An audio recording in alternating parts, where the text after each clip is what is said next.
Okay, guys, welcome to I-CBT Friday.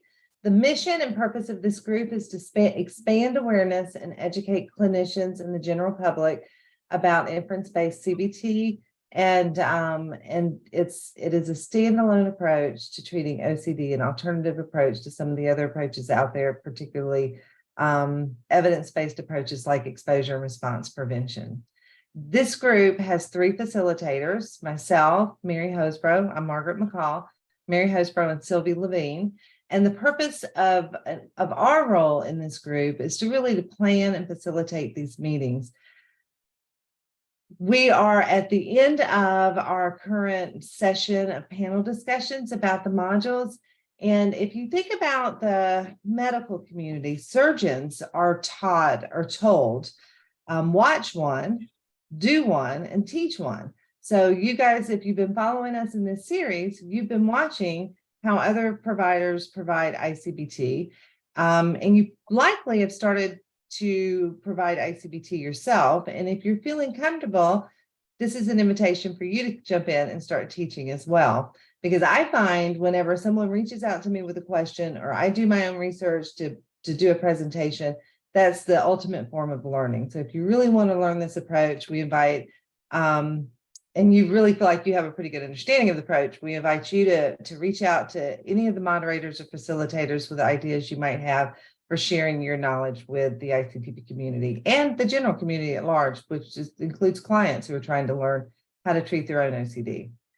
So today's video will be recorded and posted online to the general public, as well as in our I-CBT Facebook group. We're going to have around 30-minute or so presentation. It could be longer. And at the end of that presentation, we'll open it up for discussion. And while they're presenting, if you have a question, I'll be monitoring the chat and keeping up with questions, or you can just hold on to them and then ask them in the open discussion. But keep in mind, because it's posted online, that you want to make your questions generic.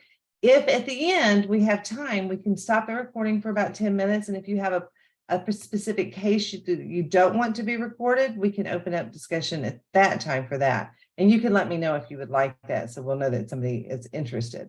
So today's presentation is going to be done by Bronwyn Shroyer. I probably got that wrong, Shroyer. I'm trying to say Gina's name correctly, and Gina Abbondante.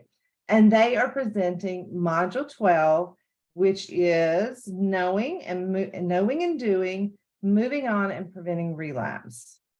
So I'm going to let them introduce themselves and start their presentation. Thank you. You want me to go first, Bronwyn? Sure, Gina, go. Okay. Hi, I'm Gina Abbondante. I'm an LCSW in New Jersey, and I mostly specialize in perinatal mental health, mostly anxiety disorders and OCD along the maternal mental health continuum. And I am Bronwyn Shroyer. I'm an LCSW in Indiana, and I work primarily, this is Thor, who will always be in every single one of my presentations. I work primarily with OCD and trauma, and especially with comorbid presentations. And Gina and I both do consultation and training in I-CBT, part of the OCD training school. And so we're excited to give you this presentation today. So let me share my screen and Thor. All right, can you all see that okay? Mm-hmm. Okay, great. All right, well, let's get started. I'm going to let Gina get started, and we'll flip over to the next thing. But before we do, can I show you guys my newest fun thing about Canva? Okay, let's see if it'll work. You ready? There are bubbles, y'all. Bubbles. Ooh. It's perfect. All you have to do is do a presentation, go into present mode, and hit O, and bubbles will float across your screen and pop. Okay, that's important for us in the I-CBT community. All right, Gina, you ready? I'm ready. Okay, so we're going to talk about response, remission, recovery, what all of these things look like, relapse prevention. But I think before we really talk about remission and what what relapse prevention looks like. And we have to talk about what some of these terms are. So that leads me into my next slide. So Margaret thankfully linked an article a couple weeks back, and it gave a lot of the descriptions and gave us some structure when we talk to clients and when we're even thinking with clients about what these different things look like. So what does treatment response look like? What does partial response to treatment look like? So I just wanted to cover this first so that we can have a better understanding as clinicians, and then we can work with this with our clients. Because one of the most common things that I hear people saying is, oh my God, I'm relapsing. Well, how do you know, right? So we need to have some criteria for what this actually looks like. So first would be treatment response. So treatment response means that they are having a clinically meaningful reduction of symptoms, both of a reduction in their time spent doing compulsions and being stuck in obsessions, reduction in distress, and reduction in the interference of their life. And they have a 35% reduction, which is measured by the Children's Y box, and it has to last for at least 1 week. A partial response is the same criteria as the treatment response, except it's more than 25%, but less than 35% reduction in the Children's Y box, also lasting for at least 1 week. When we look at remission, so remission means they no longer meet criteria for the disorder. They have minimal residual obsessions, compulsions, and avoidance. Not none, minimal, they're still there. And they are not time consuming and do not interfere with their functioning. In addition, they are scoring a 12 or less on the Children's Y box, lasting at least for 1 week. And then we have recovery. Recovery is the same as remission, meaning that they're no longer meeting criteria for the disorder, and they have the minimal residual obsessions, compulsions, and avoidance, but it's lasting for at least a year. And then finally, we have relapse. So it's after remission or recovery is achieved, they return to the symptoms of interfering with their everyday life, and that it occurs for at least 1 month. So the OCD criteria is met again, no longer meets criteria for the remission or recovery, and they are also scoring a 13 or above on the CY box, lasting for at least 1 month. Why is this important? It's important because we can talk to our clients about what they are seeing, where they are along their recovery journey using I-CBT. And so often, again, we hear that thing of, oh my God, I'm relapsing. Is it a relapse? Likely no. They are going to have fluctuations. I call them spikes. But people will have fluctuations in the intensity, in the frequency of what their obsessions happen. They might have a big spike depending on what's happening in their life, but that doesn't necessarily mean that they are relapsing.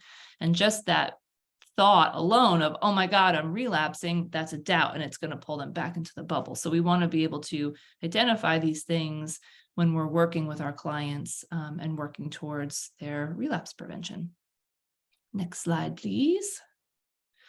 So when do I start talking about relapse prevention with clients? So when Bronwyn asked me to help her with this module, I said, sure, but then also on the back end was like, oh God, I don't know what I'm going to talk about, because the reality is I start talking and I start incorporating the relapse prevention when I'm doing all the other modules with them. So all along the way, I am planting these seeds of relapse prevention. We are talking about what this looks like. We're working, and I'm incorporating this particular module into all of these other aspects all along the way of my work with them. So I don't really do a formal relapse prevention module with them.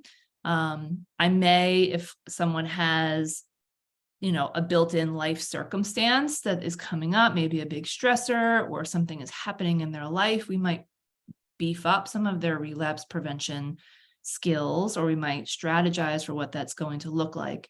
But the reality is I don't really do a formal relapse prevention module, which I hope that that does not annoy anyone that's going to be here for our presentation today. But if you are going to incorporate this as a full module, you want to make sure that you have completed all of the modules ahead of time. You want to see that reduction in symptoms and in their severity and intensity. And you also want to know that the client is able to effectively use all of the I-CBT skills that they have used so far and they've learned so far. And they really have that firm understanding of how their OCD is being constructed in those first 4 modules, and then how do they deconstruct it with the modules that come after. For me, the most important part of relapse prevention with my clients is making sure that they're not using possibility as evidence, and then recognizing that they're getting sucked into their imagination, because I think those two are the ones that are most likely to create a relapse for people if they're not really fully grounded and in those, and really get an understanding of those 2 modules together. So that's kind of how I talk about relapse prevention. But again, I'm really planting those seeds along the way. And I feel like if we do, I feel like if we're going to do the work, like we can build this into all the modules and really focus in on the areas where a client is going to be struggling anyway. Okay. So let's take that now. And what do we want our clients to be thinking about at this stage? So I'm going to just take you over a series of questions to address with your clients when you get to this stage. And like Gina, I am also doing relapse prevention as I go. I'm constantly checking to make sure that skills are being taken in and really, mastered by my clients. And that is a form of relapse prevention right there. So first question we can go over here is, what does your client know about I-CBT? When I get to the end of treatment, I am asking my clients to reteach me things a lot. What do you remember about this module? What do you remember about this skill? And so here's a list of things that I hear clients say. The OCD follows a pattern. My logic isn't the problem. How I apply it is. It might feel real because of the story, but it isn't. Again, I love Kelly Smith's shortcut on this with real emotions, fake story. That is a tagline we should all have tucked into our little toolbox. I can trust my senses, common sense, and real self. Possibility doesn't matter without direct evidence. Just like Gina was saying, possibility is often where I see clients start to slide. I'll start believing in that possibility again. OCD wants me to rely on my imagination, and I can notice and accept reality. I don't need to convince myself of it.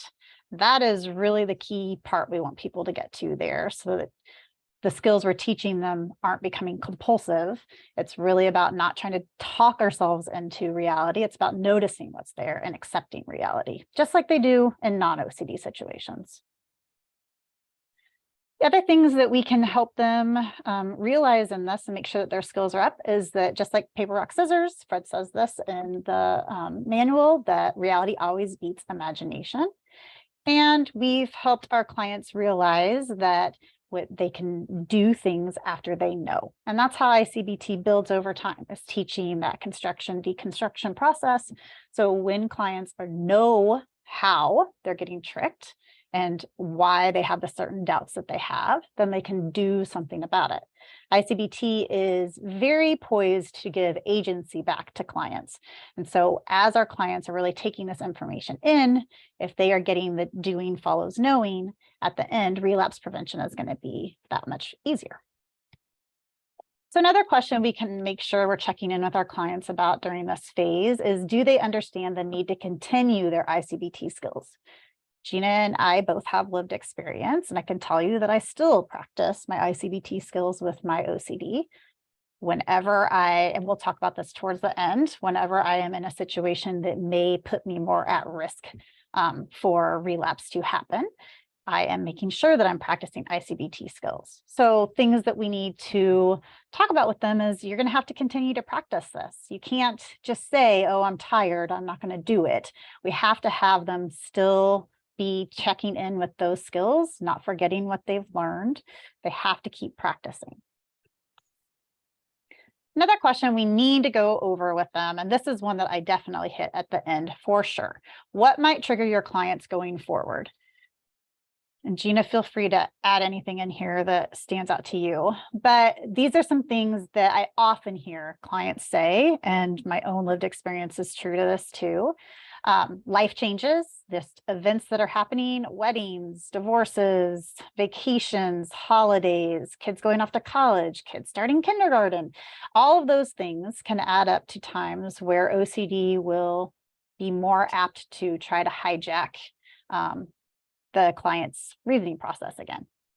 Internal states like hormone changes, often before menstruation, I will hear clients come in and say, this is just a really hard week. I don't know why. I'm feeling so anxious. My OCD has been louder, those kinds of things. So it's still something we want to make sure people are practicing good self-care around. Stress in general, things going on at work, things going on with family, doing caretaking, all those kinds of things. And then lifestyle. I had a client just this week say, oh, I didn't sleep well one night. And guess what happened the next day? I was like, oh, look at that. Lack of sleep, lack of self-care. These are things that definitely can make it so that it's harder for us to keep OCD at bay. We end up kind of backsliding and listening to the OCD again. So speaking of backsliding, do they know what to do if that happens? It's another thing we want to help. Remember, with I-CBT, we're giving our clients tons of agency. So when you don't address potential backslides, then we're letting them go out into the world without knowing what to do if things do happen. And we don't want them to get into a place where they feel like, oh, well, I messed up and now it's just all over for me, right? So we can talk to them about, can they figure out the trigger? What was going on at that time when you kind of fell back into an old pattern with your OCD? Can you figure out the doubt? Can you figure out the trigger that happened? Can they identify their physical and mental state? That all links back to those things I had on the previous slide, where they're looking at their stress levels, where they're looking at their sleep, nutrition, things that are going on in their lives. And that might help them feel like, okay, I can see why I did that little backslide. Can they rehearse what to do if that comes up again? So if they know a situation is triggering for them, then they can rehearse, okay, before I go into that situation again, I'm going to remember that possibility is irrelevant without direct evidence, that even if the story comes and it gives me, real feelings, I don't have to listen. They're going to have some skills that they can come back into. What might keep clients from letting go of OCD? Now, this might sound strange to you, those of you who don't have lived experience with OCD, but it can be scary to let go of OCD. It has convinced you that it's the thing that's keeping you safe. And even after you go through I-CBT and you can totally see that that's a complete lie, there's still this little, it's been a part of your life for so long. It's just an odd thing to try to say, okay, well, I'm just going to let that go. It's just a very weird experience, even though it's tortured you for decades. Mm-hmm. So some people here at this stage are going to be thinking that I better keep an eye on it because I don't want that to come back. Or do the doubts have meaning that I just need to sit around and maybe think about a little bit more? Maybe it says something about my life or me or my identity that maybe I do need to listen to it. Or they're checking to see if the doubts are going to come back. Are they still there? All of those things can happen too. And it can just be hard to just let it go completely. And I know that seems silly. What, Gina? I often hear from people saying, well, if I let go of them, how will I know that I'm still afraid of my doubts? Yeah. Especially for people that have like violent and taboo thoughts. It's almost like that their emotional response to the thoughts and the ego dystonicness is like it's a reassurance that it's not a thing, right? So they're afraid that if I stop having those responses and I let go of it, then how do I know? How do I know it's not bothering me? How do I know it's not going to come true? Mm-hmm. I've also had a client tell me, I don't know who I am without OCD. I don't know who I will be. Like, am I going to be allowed to feel? I had somebody say, I won't have a good reason to not be okay. And I thought that was really interesting because OCD had been such a huge part of their identity. It was kind of almost like a pass, right? This is because of my OCD. Now they have to, and this is the next slide, reposition to their real self and realize, okay, well, these are other things I can work on about myself or things that I do like. So let's look at this, because OCD has been allowed for a very long time. And when you have something like OCD happening in your brain 24/7 for decades, you don't know what it's like to live without it. And that's a really hard thing to adjust to. So just like we did in the real self model, we're helping our clients uncover who they really are without the OCD being there. We're going to help them in the relapse phase, the relapse prevention phase, to continue to reposition to that real self. So this means that always they're going to need to be checking in about how they really feel about something, because for many, many years, potentially, they haven't been doing this without OCD. So when they're doing an activity, do they really like the activity? For me, OCD tried to convince me for a very long time that travel was this terrible, terrible, scary, scary thing. Well, I actually like to go places. So that was me repositioning to myself. Do I actually like this activity? Yes, I do. OCD told me I didn't, but I actually do like it. What do I really think about this? What do I really value? I've never done this without OCD. How do I really feel? We have to keep repositioning to the self so that our clients can find out their actual reality about that situation, not just what OCD had them believing. All right, so we talked a little bit about keeping OCD in mind, and Gina's going to go over a couple of case examples. So I have a 25-year-old client who states that he has noticed that his symptoms have reduced significantly. He's able to explain that he is relying on faulty reasoning and giving too much weight to his imagination when he is engaged in OCD doubting. But he feels that he needs to check in with his doubts to see if they are still bothering him. So what could this person be doing? So this client is allowing the OCD to still be important in their life. There is something about the OCD that they feel they need to continue to allow to have a part there. So much so that he wants to, quote unquote, test the doubts to see if they bother him or not. So two things could be happening. So they're getting pulled into the bubble by engaging in that thought and that doubt again, and they're relying on possibility as something to listen to. It's possible that the thought still bothered me. If the thought bothers them or bothers him, then he will check. He will find out without checking on it purposefully. This is also kind of edges into what I said before about clients saying, well, how do I know? How do I know if a thought is still going to bother me? How do I know how I really feel about it? How do I know that this is not real or it's not going to come true? It's sort of like keeping an eye on the OCD, keeping an eye on the thoughts, keeping an eye on our responses. To see how they really feel about them. And again, it's just still getting sucked back into the bubble and using possibility as evidence, and kind of buying into those doubts and thoughts. So another person would be a 36-year-old client reports that letting go of OCD completely doesn't feel safe. This is something that has happened for me. So we will talk more about this when I talk about my own recovery story. But she's able to resolve individual doubts, but the thought of letting her OCD resolve completely worries her. The client is having an obsessional doubt about letting go of her OCD. Maybe letting OCD go makes me feel unsafe. Is there a direct evidence of that? No. She's relying on possibility and distrusting of herself and her abilities. This is a doubt we can take apart, just like any other obsessional doubt. So, leads us right into the most difficult parts of relapse prevention for ourselves and our own stories. So for me, I find that relapse prevention, or it gets a little tricky when something gets close to my own vulnerable self-theme. So either something happens in the world around me, if I have a thought or a doubt that gets close to my vulnerable self-theme, if something sort of makes it perk up. I sort of think about my VST as like this thing that's sort of in the background, and every so often it's like a groundhog. So it's like in the ground, it's always there. And if something catches its attention, it's going to poke its head up and look around.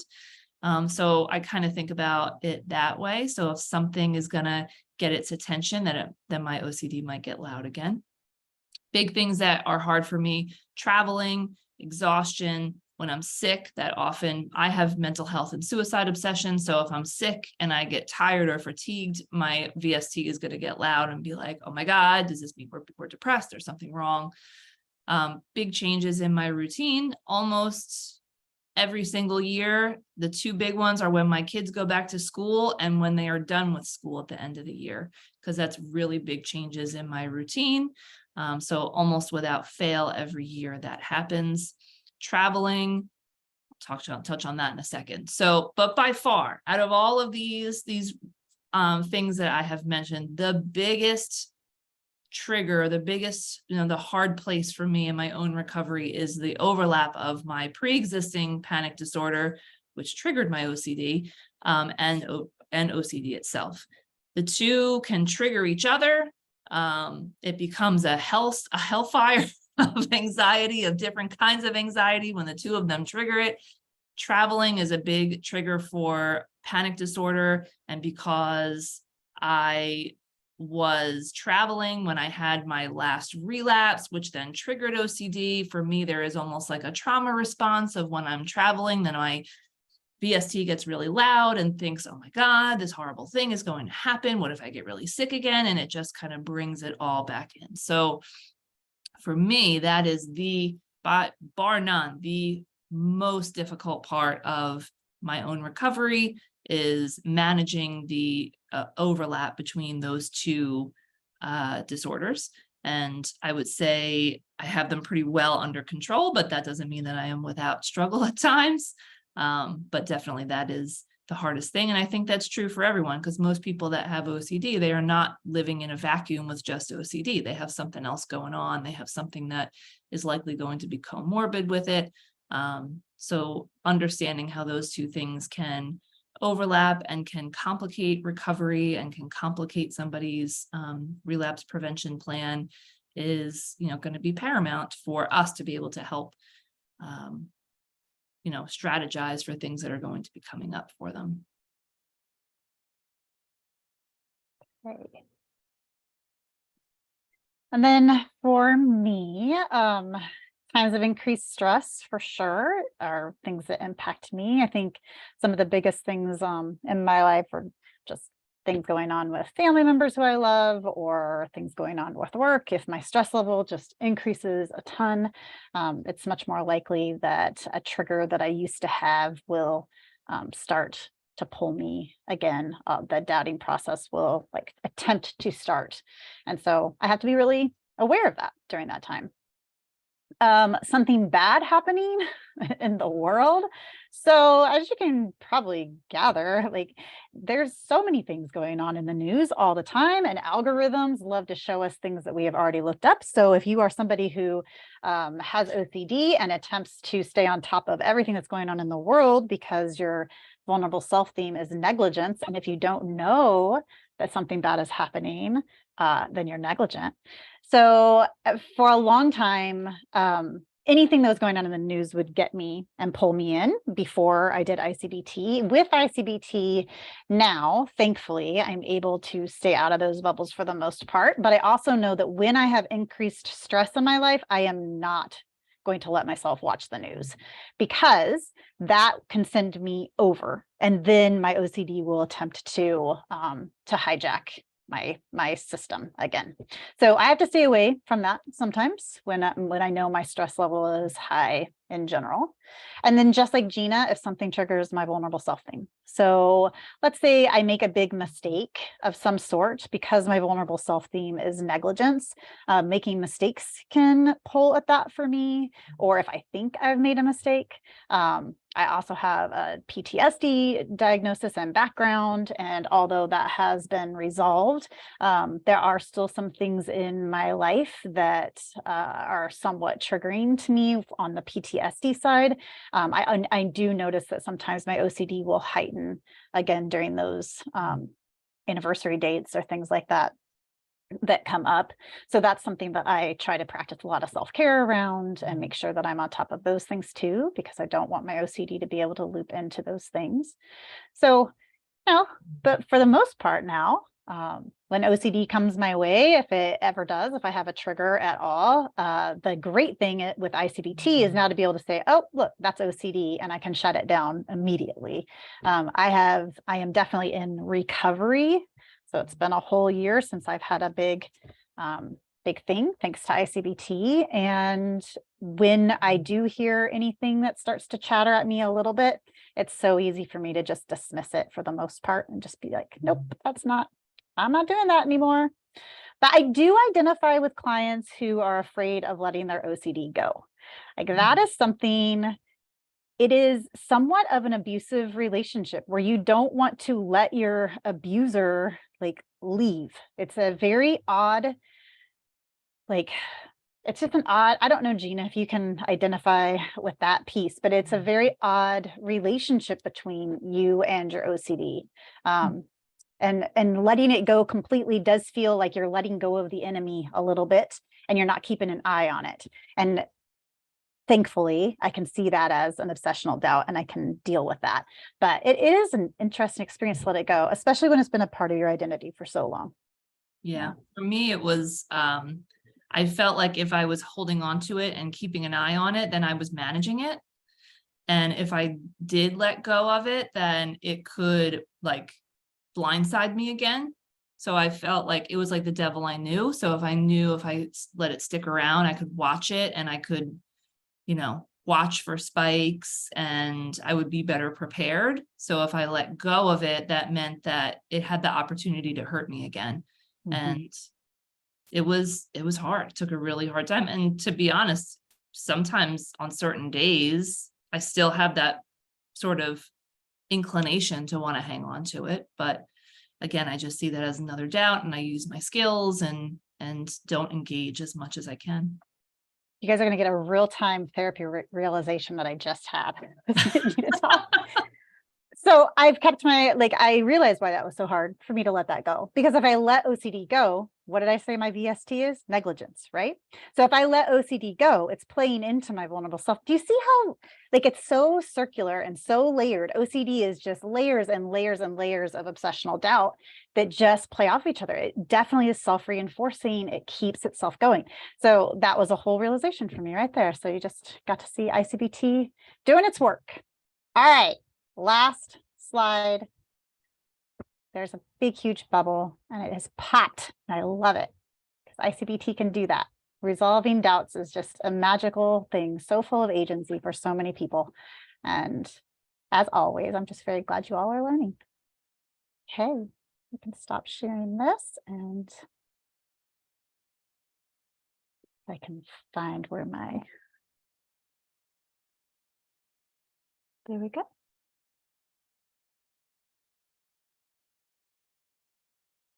All right, any questions? You're muted. Thank you, Mary. That was awesome. And I love you. Hey, you had your bubble bust in the session. That was amazing. Pretty cool. Realization. Yeah. And I love the fact that you started the talk about what does relapse, remission, recovery, what does that all mean? Because it can really, I mean, that's another obsessional doubt, right? Oh my gosh, I'm relapsing. But there's information that clients are lacking. And we need to share that with them. We need to explain, what does that mean? And so we need to, and I start early in the process explaining it, as they start to go into remission and response anyways, because they get really scared and it's going to all come back. The house of cards is going to fall down. So I don't think I have any questions. I've been checking the chat. Mary, you might, or Sylvia, you might have seen some, but we'll open the discussion up for anyone you can ask questions. And also if you want to share any of the things you incorporate into your relapse prevention, that would be great because we're all learning from each other here. I think that Lucy might have had a question, or it might have been something that she had already resolved and was just sharing. Oh, that's right. Lucy said, what do I think about if I don't ruminate? That's a question, a big question she hears. I don't think she's asking that. She said a big question she hears is, Okay, well, what do I think about all that empty space? Yeah, that's totally a Mhm. thing. I definitely had that thought going into I-CBT. Like, if my OCD actually goes and is, you know, and I go into recovery, what am I going to do? And that's why you want to reposition to the real self, right? You're going to find more things that you do with your life. There's so much more time when you aren't compulsing. Sorry, my dog's like right underneath me, pushing me around. When you aren't compulsing and obsessing, having all these doubts all day, you have to fill your time with something else. Mhm. So then you learn Canva and you create lots of things. That's what happens. It's the progression. Yeah, that's how it works, guys. One other thing I incorporate with relapse prevention is warning signs, early warning signs. So what are some hints that you might be having an uptick in symptoms before you get to that point of relapse? Because sometimes people will see it as a black and white situation where I'm either in recovery or I have fully relapsed. But what are some of those early warning signs that you see? So, I usually will have my clients follow the urgency, because that's, for me at least, that's the first warning sign, is when they start to get that urgency that's like really pushing at them. So I will have them sort of like notice when that's coming up. It's a tricky line though, because I think if we have people monitor for warning signs, depending on the person, it can become checking. Like then they're checking for sensations, they're checking for symptoms. So I have to kind of be like a little wary of who I do that with, especially my like internal checkers. They're going to do that constantly. So I usually will mostly kind of talk more about strategizing for big things that we know are likely going to be things in their life, you know, that have maybe triggered them in the past or have created bigger spikes for them before, maybe not kick them into relapse, but has created, you know, some increase in distress in their life. So I sort of go in that direction. Bronwyn, do you do anything different? No, I think your answer is awesome. So we have a request for the slide where you put response, remission, recovery. Can y'all Sure. post that on Facebook? I'd like that too. Yeah, sure. And I don't, Carl's got a couple of questions about the ICQ, and so I don't know if he wants to ask these questions, but the question is, do you track the ICQ? And if so, do you see remission? And I would tack on that. I haven't started using the new, I can't think of the name of it, but the new assessment that the test for inferential confusion using like case story kind of approaches. And I don't know if anybody's done that as well, but and Carl, DRPT. The DRPT. Yes. I just started using it last week. It was interesting. I like having all the vignettes. It's fun. I do use the ICQ. I do see things fall. Yep. I do not, because I am not a, I am like the worst at doing assessments with my clients, but what I monitor more is their insight. So if they recognize something like that they are getting inferentially confused, or they might have in the past, I look for that insight into, I notice that this is happening and now I know that it's ridiculous. I do that more than assessments, but that's just my way. I'm wondering, Carl, if you would like to speak about this is a good topic. Pivot. You said what else do I do other than ruminate? And he writes, pivot towards developmental milestones, see Albano's LEAP research. Carl, can you talk to that? Yeah, Anne-Marie Albano's research on LEAP is for emerging adults research, and I think that this doesn't just apply to emerging adults, which is that if we treat anxiety disorders and we get symptom remission, if we don't address missed developmental milestones, then the risk of relapse greatly increases. And I think that that's, OCD is a thief, and it really robs people of important, steps in their development. And I think that attending to that, and it can be, in young adults, it can be, finishing education, getting a driver's license, dating, etc. But I think that all along the spectrum, you see these missed opportunities, these missed milestones. And I think that it's important to attend to those. Right. And it's hard to do, and it's hard to attend to those if you are ruminating inside the OCD bubble.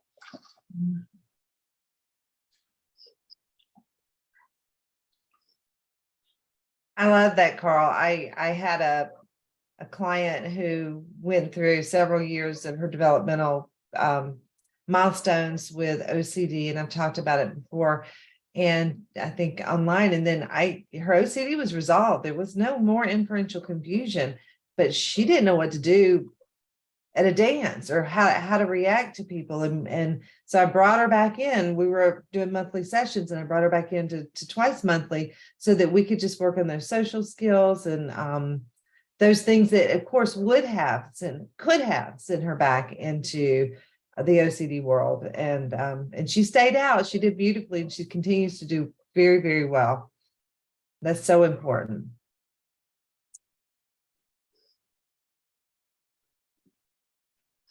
I saw Amy's question, and she said, I wonder if an increase in avoidant behavior would be an early warning sign. Yes and no. I think there are some people. I think there are some people that their knee-jerk reaction is always going to want to be to avoid things that are uncomfortable, or, whatever, that that they have anticipatory anxiety about. So maybe if they are actually engaging in the avoidant behavior, but if they feel the desire to want to avoid, I don't know that would be like an early warning thing. I think that just might be, vestiges of their anxiety stuff left over. I wanted to share, thank you for this presentation. It was wonderful. And on the last slide with the bubble, I don't know, someone might have mentioned this before, but I like to use how you see kind of that residue, with feelings and emotions. And when the bubble pops, it's kind of I like to kind of look at that as that's that leftover feeling, emotion, sometimes that last piece that still can linger, that void from not going into the bubble. But I know for myself as well, I was able to use, because someone through recovery myself the last few decades, but it was the first time I had something kind of pop up out of the blue that I was able to put in place I-CBT so quickly. But I think what can happen sometimes is, for myself, all of a sudden I realized, wait, I'm doing some compulsions. It was so sneaky and so quick that I realized I was starting to do some tapping or touching different things that are part of mine. And it wasn't until I slowed down, I'm like, wait, I'm doing something. I'm doing a compulsion. And then I was really able to step back and be like, okay, I-CBT, going into the bubble, the story, the vulnerable self theme.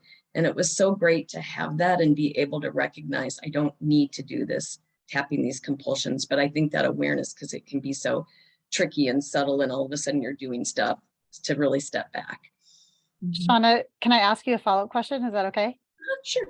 When you noticed you were tapping and doing those things again, were those things that had been in prior time for you more habitual in nature?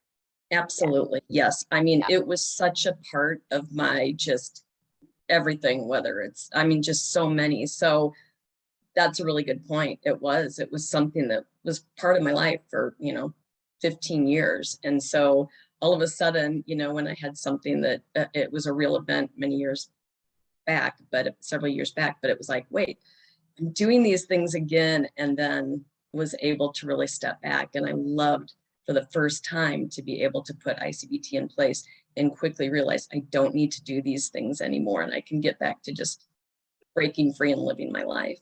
Yeah, I And think it's that's a journey. Yeah, I think that's awesome that you shared that, because I think that when in times of stress or something that's reminding us of something from the past, like these habitual things are the ones you almost wake up in the middle of it and you're like, wait a minute, why am I doing this? Right. Exactly. Yeah.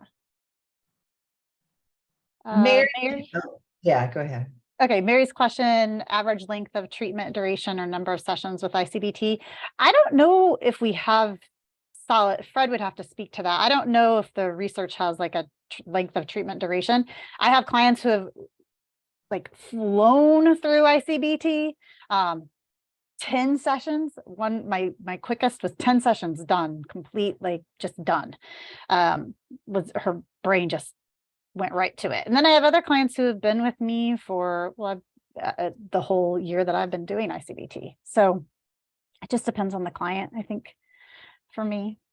And then Judy, yeah, I think it's 20 in the research, but not in practice. yeah, right? I don't know.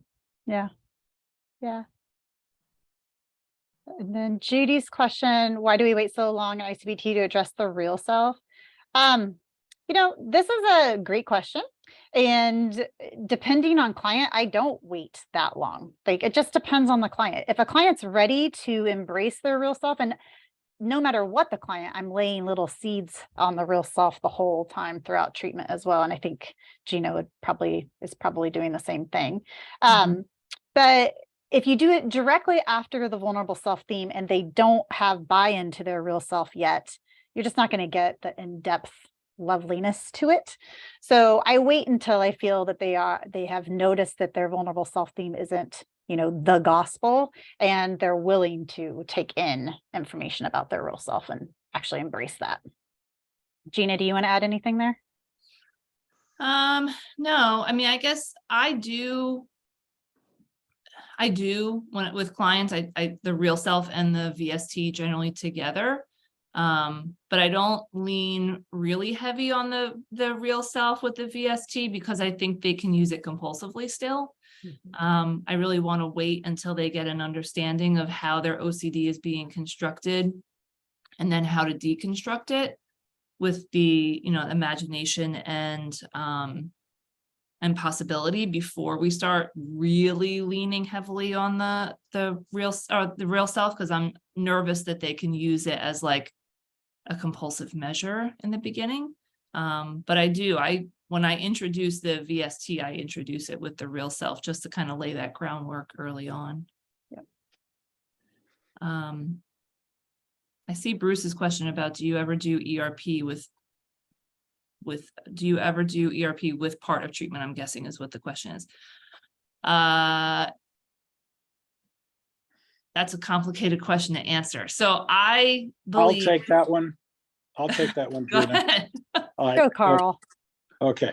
I would say certainly, particularly if there is residual avoidance, right? And that hasn't sort of naturally fallen away. A lot of times avoidance and compulsions naturally fall away when you treat the inferential confusion, but there can still be residual avoidance.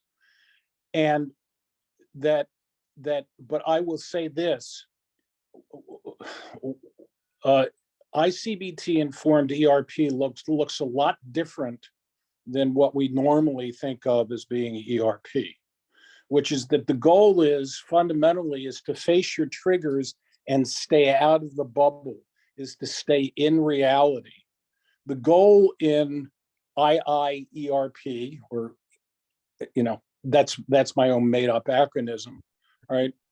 Acronym is to, the goal is not to tolerate distress, to lean into uncertainty.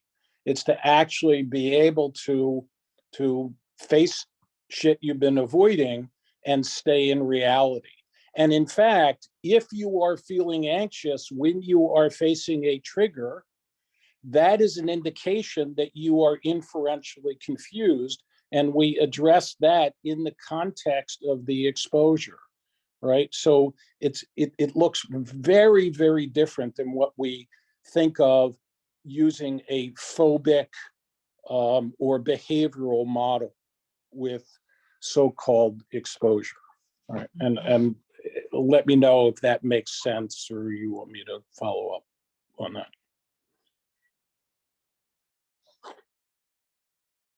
I can That give an makes- example from yesterday, Carl.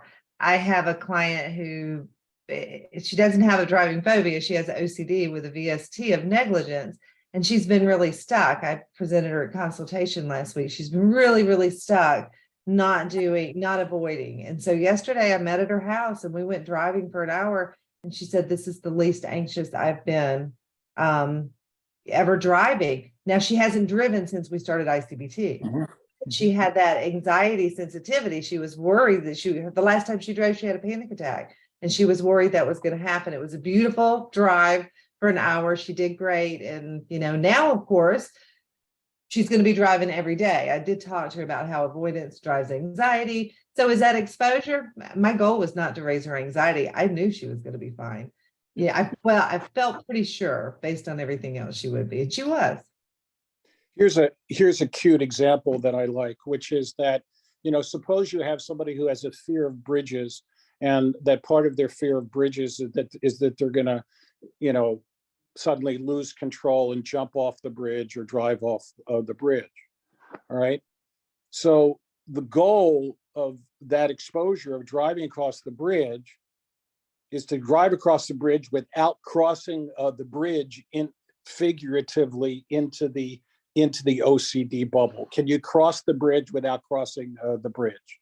It's kind of a cute way of sort of describing what we're shooting for here, right?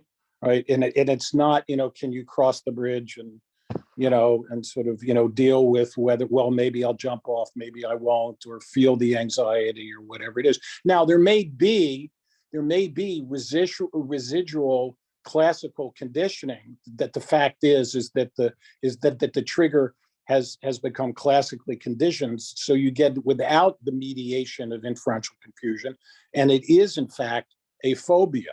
Well, that needs to be treated with exposure. Right? Jeremy Schumann and I just had a conversation on the discussion board about that. So that's also a possibility, right? Is that some of this stuff can actually be classically conditioned and needs to be addressed with exposure. So. Hey, Mary, will you discuss your post in the chat? Yeah, just if you're following the modules and using the exercise sheets and worksheets like a lot of us do, especially when we first start out, there's a question about how much of you in the module 12 right at the end, how much of you is non-OCD, and you have the client give a percentage. And then it gives guidance. If it's less than 80%, you'll benefit from repeating the module exercises to see where in the process you are still caught up in your OCD. So I have had people say less than 80%, and we kind of try to treat it as like a troubleshooting. Okay, like what is the doubt and where are you getting caught up? And I'll bring up, like, I think it was maybe Teresa made a beautiful, like, here's all 12 modules and it's colorful, so just by glancing, we kind of like, okay, I can see I'm still crossing the bridge, or I can see that I'm not using reality sensing or whatever. But I'm just curious, like, other people's experiences who have done this longer than I have, how many of your clients do say less than 80%? And then what does that look like to go back? Do you start over from module 1 and go back? Do you start over with a particular doubt? Or what's that like to go back into the modules again? I don't ask that particular question. I think it's a good question. I tend to just go through and I'm double checking all of the learning points of each module. Can they understand where their obsessional doubt is? And are they able to apply it? Are they able to apply each skill? Gina, do you ask that question? I do not. I don't know. Personally, for me, if someone asked me how much of you is non-OCD, that's like asking the pain scale question, and I never know how to answer that pain scale question. So I don't know that I could even, I don't know. I mean, yeah, I just really follow like what I see in front of me and what the client is struggling with or what they're reporting that they're struggling with. And then I'll kind of like be able to guide to, okay, well, it sounds like you're struggling with using possibility as evidence. Let's go back into that and see where you're getting hooked. At least that's just how I sort of do it. I like the question. I don't use it, but I think I'll start using it just as kind of a gauge. In module 6, there's a question about how much do you believe your OCD can be Mhm. resolved? And so a similar, just kind of a guide point. So I think that's Right. nice. I was wondering the same thing because, and I do ask the question, it's been so wonderful to see some people, you know, that have been like, gosh, 85, 90%. Yeah. I mean, they're doing so much better and just now coming in every few months. But I do have a client, because that's what I was wondering too, that really bought in, loved, like really got the I-CBT in the first few modules, was so excited. It was something from like a false memory of something that happened when he was with a niece years and years ago. But we got closer to the end and he's just really feeling, you know, kind of less hopeful and stuck. So we were talking about going back and looking at the crossover point, you know, possibility, using that as evidence. And I think that vulnerable self theme, but that's what I was wondering too, what people are doing when someone isn't, because he's really one of the few that is really struggling, that I'm kind of like, okay, how am I going to go back now and find out where, because I know the chapters have those decision points. So we kind of went through some of those, but I'm just curious what others would do in that situation.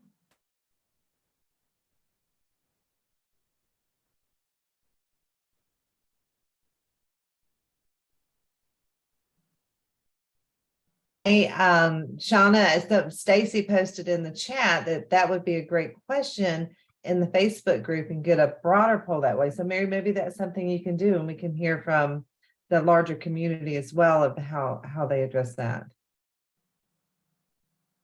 Yeah, I think that also led to me asking the question earlier about how many sessions, because then I think sometimes clients are a little bit discouraged at that point then, when they're like, okay, we've done all the modules and now we still have work to do. And I don't think there necessarily needs to be. Just trying to think of how to reframe that for the clients, you know, to kind of help them not feel discouraged at that point, you know, more normalize that for some people, this is what the process looks like. And earlier it kind of clicked when Bronwyn said there's layers and layers and layers. And to hear someone who really is solid in their recovery, still peeling back these layers and making new discovery, that that can seem exciting and hopeful as much as it is scary and like discouraging sometimes. Yeah. Shauna, sorry, I was looking for the DRPT when you asked that question, but I think for me, what I notice about clients is that, you know, sometimes when you learn the skills, you're in a place where just like the stuff we were just talking about in the relapse prevention slides was, you know, if you're learning the skills and life stressors aren't happening, and then you get to the end of the treatment and then life stressors start to happen, well, it's going to be a little bit harder. And sometimes that's going to come back up. So what I do is I just go back. I'll ask my client, where do you think you're getting stuck? And often they will know. And I will just go back and help them readdress that. If they don't know, then we just go step by step. Usually I have an inkling. It's usually going to be about possibility, or they're getting caught up in the feelings of what OCD is telling them, and they're believing that story just because the feelings feel real, or they're just not relying on their senses again. And so we go back and we just double check on all those things. But I think it's important to normalize for our clients. Okay, there's a lot of energy when you first come in and you're learning all this stuff, and now life, and we have to remember too, that as OCD lifts, other stuff in life starts to get bigger because it's been crushed underneath OCD for so long. So a lot of the other stressors that are going on in our world suddenly start to get a little bit more weight. Well, that can also then make it so it's harder to deal with the OCD. And so it's this dance, and you just have to help them get the steps. I think that's great. That's really helpful, because I think, again, I think for pretty much my other clients, I mean, it's been whether they're, you know, at 85, 90% or just even better, like really all of them are doing so much better, and some just in such a better place. But I think for him too, it might have been almost like he had maybe some unrealistic expectations, maybe too, like thinking, okay, because he really was kind of hesitant, like, I'm going to do this. And he's done his homework every week. He's been great. And I think, you know, kind of thinking, okay, now he's just not going to be there. So we're kind of talking about what that looks like too. And also, like you said, I think those were really helpful, Bronwyn, to go back and kind of see, okay, where maybe was he, because as we started looking even at possibilities in the logic, that chapter module 2, kind of seeing some things there that he added that kind of added to that. You know, there was a change in medication and I was not feeling myself that we haven't really talked about. So I think there's some things that kind of built up the story. So that's really helpful. And ultimately, they have to understand that everything OCD says is false. And unless they haven't gotten there, well, then you're not gonna be done with the modules yet. Okay, guys, this has been a great discussion. It's 2:03, so we need to wrap up. I want to let everyone know that next week we won't be having I-CBT Fridays because of the ADAA conference. The following week on April 21st, we'll be back with Jeremy Schumann on talking about OCD and neurodivergence. So I hope everyone can make that presentation. And thank you so much, Bronwyn and Gina. Appreciate it. And thank you all for being here. Thank you. Bye-bye. Bye. Thanks.